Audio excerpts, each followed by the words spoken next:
ये कहानी किसी एक घर की नहीं है। ये कहानी उस सच की है जिसे हर कोई जानता है लेकिन कोई बोलता नहीं। और जब एक औरत बोलती है तो पूरा समाज उसके खिलाफ खड़ा हो जाता है।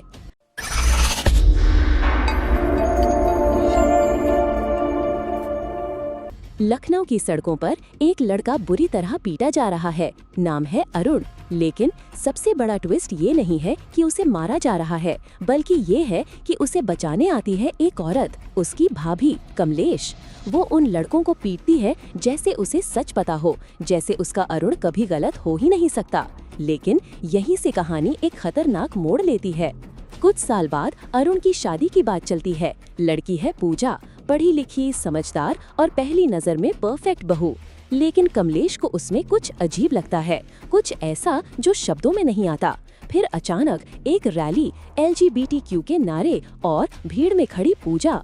यहाँ से कहानी बदल जाती है, क्योंकि अब सवाल ये नहीं कि पूजा कैसी है, बल्कि ये कि समाज उसे कैसे देखता है।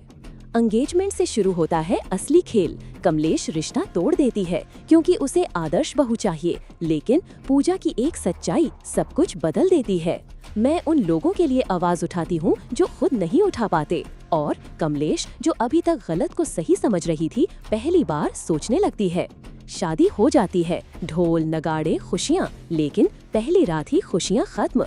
पूजा ना कहती है, अरुण हक समझता है और एक रिश्ता एक ही रात में टूट जाता है। सब जानते हैं लेकिन कोई नहीं बोलता। घर के बाहर औरतें कहती हैं, औरत एटम बॉम्ब से नहीं तमाशे से डरती है, और पूजा चुप हो जाती है क्योंकि यहाँ सच बोलना सबसे बड़ा पाप है। अरुण बार बार वही करता है, पूजा बार बार सहती है, लेकिन एक दिन वो खुद को चोट पहुंचाती है, अपने शरीर को काटकर खुद को बचाने के लिए। ये कोई फिल्मी सीन नहीं, ये वो सच्चाई है जिसे लोग सुनना नहीं चाहते। खतरनाक झटका, जब डॉक्टर बताती है सच्चाई तो कमलेश की दुनिया हिल जाती है। कोई लड़की झूठ बोलने के लिए इतना दर्द नहीं सहती, और पहली बार कमलेश को शक होता है शायद उसका अरुण गलत है। कमलेश खुद कोशिश करती है वही दर्द समझने की, लेकिन नहीं कर पाती, और उसी पल वो टूटती नहीं, बदल जाती है। अब हिसाब होगा। कमलेश वकील के पास जाती है, लेकिन पता चलता है इस अपराध के खिलाफ कोई कानून ही नहीं है। यानी जिस दर्द को पूजा झेल रही है उसके लिए कोई सजा नहीं। परिवार सच जानकर भी अरुण का साथ देता है, बेटा गलत नहीं हो सकता। और यहीं कमलेश का दिल टूट जाता है। एक कथा, एक सभा और सैकड़ों औरतें, और वहाँ पूजा पहली बार सच बोलती है, मेरे पति ने मेरे साथ जबरदस्ती की है।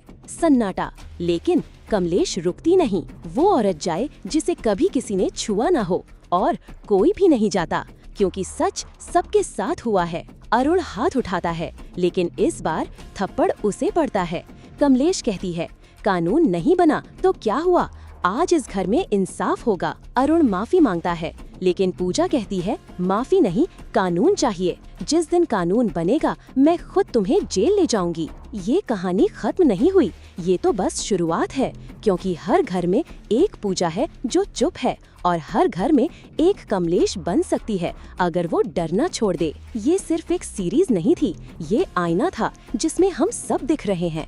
वो लड़कियां जो चुप है, वो मर्द जो गलत देखकर भी चुप हैं, और वो परिवार जो सच जानकर भी मुंह मोड़ लेते हैं। लेकिन अगर एक कमलेश खड़ी हो जाए तो कहानी बदल सकती है, और अगर हर पूजा बोलने लगे तो कानून भी बदल सकता है। क्योंकि औरत कमजोर नहीं होती, बस उसे चुप रहना सिखा दिया जाता है। अगर आपको ये सीरीज स्टोरी पसंद आई हो तो लाइक, शेयर और सब्सक्राइब करना मत भूलना। मिलते हैं नेक्स्ट वीडियो में एक और शॉकिंग कहानी के साथ। डम। तब तक के लिए थैंक्स फॉर वॉचिंग।